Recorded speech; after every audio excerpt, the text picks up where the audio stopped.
You skipped breakfast. You pushed your first meal to noon. You ignored the hunger waves. You followed the fasting window exactly like the expert said. Days passed.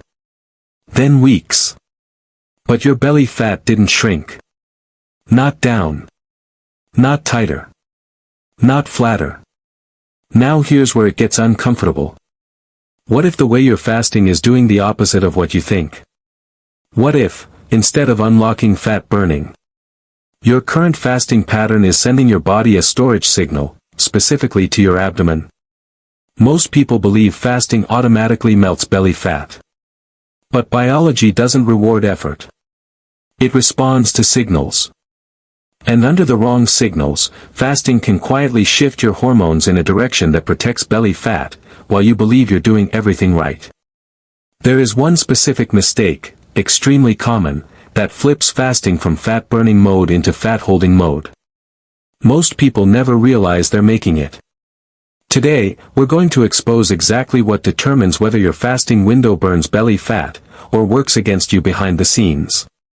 And the moment you hear it, you'll know which side you're on. Stay with me, because missing this could cost you months of progress. And if you want science-based fat loss breakdowns that most channels never explain, hit subscribe now, because what you're about to learn changes how you fast forever. Belly fat is not just storage. It's hormonally active tissue. It responds to stress signals. It responds to insulin patterns. It responds to cortisol timing. Which means, two people can fast the same number of hours and get completely opposite results. One loses visceral fat. The other keeps it, or gains more. So if fasting works, why are so many people stuck? Let's go deeper. Quick question for you.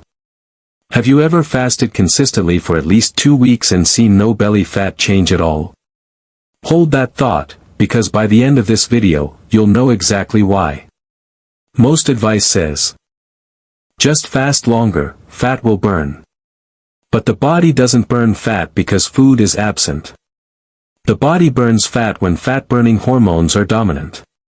Fasting can create that state. But it doesn't guarantee it.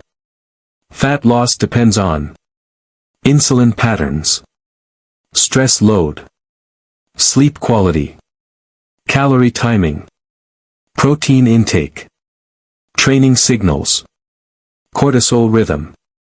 Miss these, and fasting becomes neutral at best, counterproductive at worst. Yes, fasting lowers insulin. But here's what most people don't realize. It's not just how low insulin drops, it's how often it spikes afterward. If you fast 18 hours, then break your fast with refined carbs, liquid calories, sugar-heavy foods, you create a sharp insulin surge. And repeated sharp insulin spike signal. Store energy. Prefer belly region. Because abdominal fat cells are more insulin sensitive than many other fat cells. Meaning they absorb storage signals faster. So fasting plus poor break-fast meal equals belly fat preservation pattern.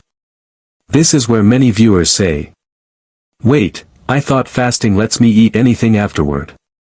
That idea has cost people months of progress. Fasting slightly raises cortisol. That's normal. That's adaptive. But stacking fasting with poor sleep, hard training, high caffeine, mental stress, low calories, creates chronically elevated cortisol. And cortisol has a specific fat storage preference. Central fat, belly fat, visceral fat. Because cortisol is a survival hormone. It pushes fuel closer to vital organs. So if your fasting lifestyle feels like constant strain, your biology may shift toward abdominal storage, not release. Be honest. Are you fasting? Or are you fasting and undersleeping and overstressing and overcaffeinating? Because those are not the same physiology. Another hidden issue. People combine fasting with aggressive calorie restriction. This tells the body energy shortage is prolonged. The response? Metabolic adaptation, which includes lower thyroid conversion, reduced resting energy burn, increased hunger hormones, reduced spontaneous movement, increased fat retention efficiency, especially in stubborn fat regions, including, again, the abdomen.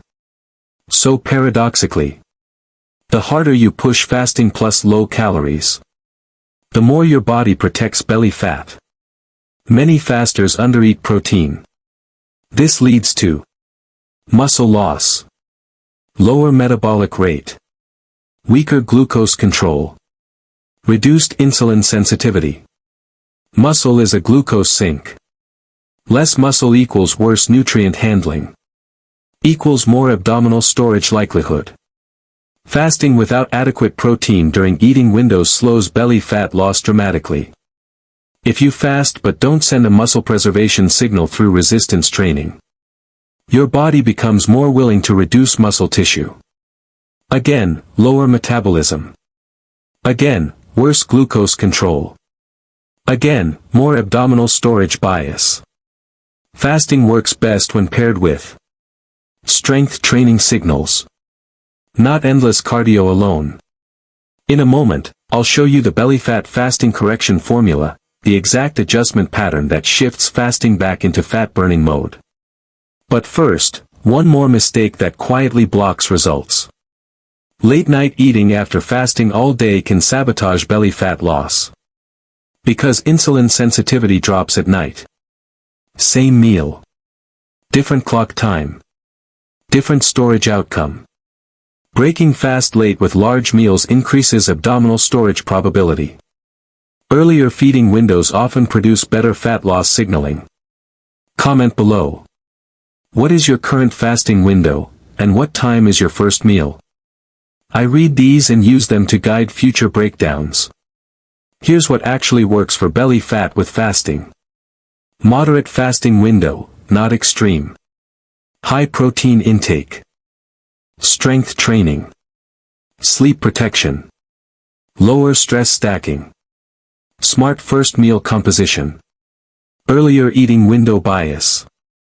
No binge-style break-fast meals. Why your intermittent fasting isn't burning belly fat, fix this.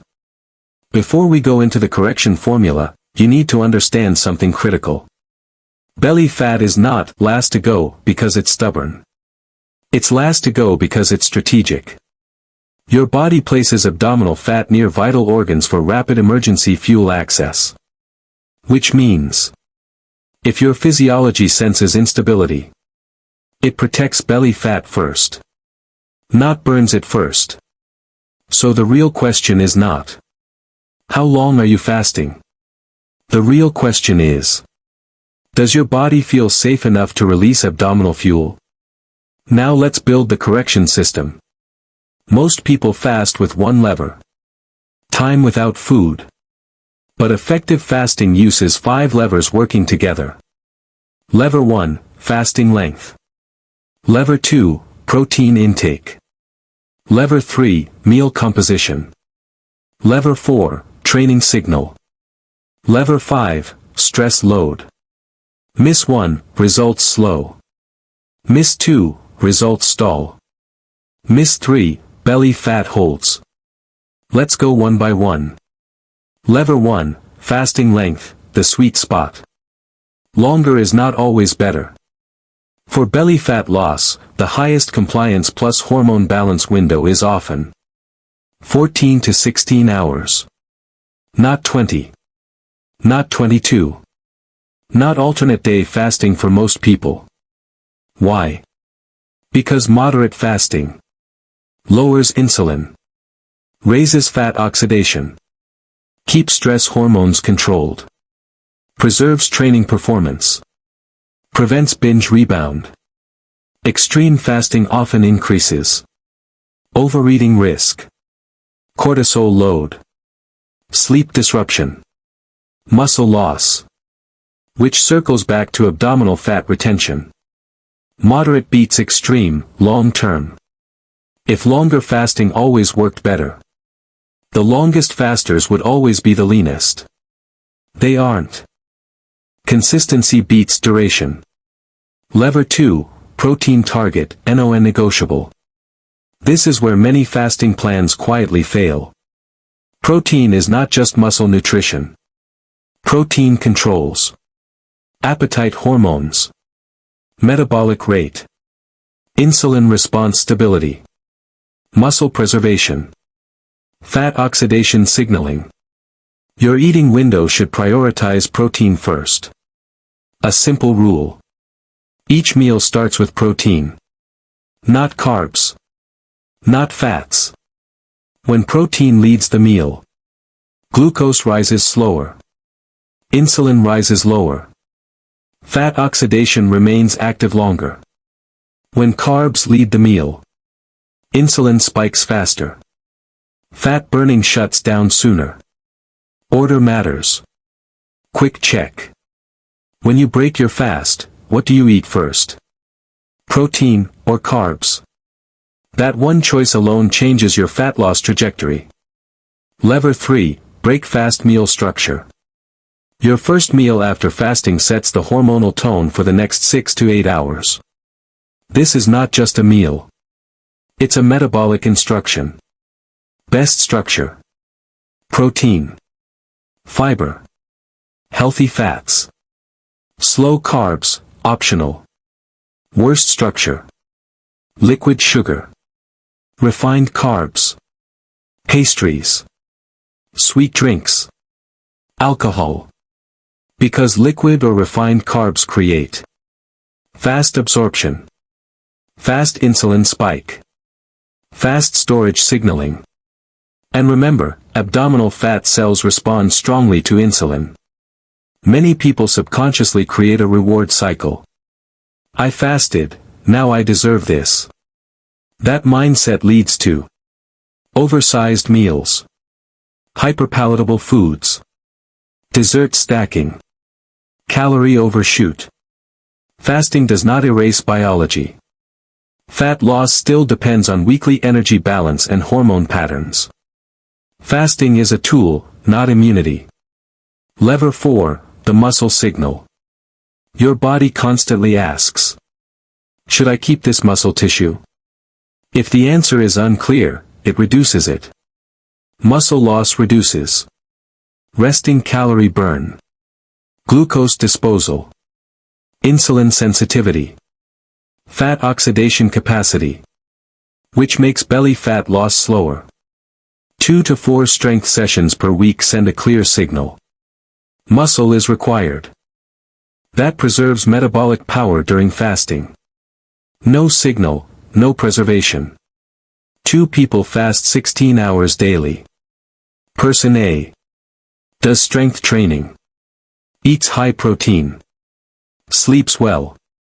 Person B, no resistance training, low protein, high stress. Same fasting window. 6 weeks later, person A loses abdominal fat. Person B loses scale weight, but belly stays. Why? Signals, not schedule. Lever 5, stress stacking. Stress is additive. Fasting stress. Training stress. Life stress. Sleep stress. Caffeine stress. Stack enough, cortisol stays elevated. Elevated cortisol shifts fat storage toward the abdomen. So paradoxically, adding more fasting stress to a stressed system can slow belly fat loss. Sometimes the fix is not fast longer. Sometimes the fix is recover better. Short sleep increases hunger hormones, insulin resistance, cortisol, abdominal storage bias. People sleeping under 6 hours consistently lose less abdominal fat, even on the same diet. Sleep is not recovery luxury. It's fat loss infrastructure. If this breakdown changed how you think about fasting, then you're already ahead of most people trying to lose belly fat the hard way. Because now you know the truth. It's not just about not eating. It's about sending the right metabolic signals. And in the next video, I'm going to walk through the advanced belly fat fasting protocol, step-by-step timing, meal structure, and training placement, so you can actually turn fasting into a targeted fat loss tool instead of guesswork. You don't want to miss that. So do two things right now. Thumbs up like this video, it tells the algorithm to push more science-based content instead of hype. Bell subscribe and turn on notifications, so you're first in when the advanced protocol drops. And in the comments, type belly, I'm using that to see who wants the deep dive breakdown next, and I read those before scripting. Your results change when your signals change. I'll see you in the next one.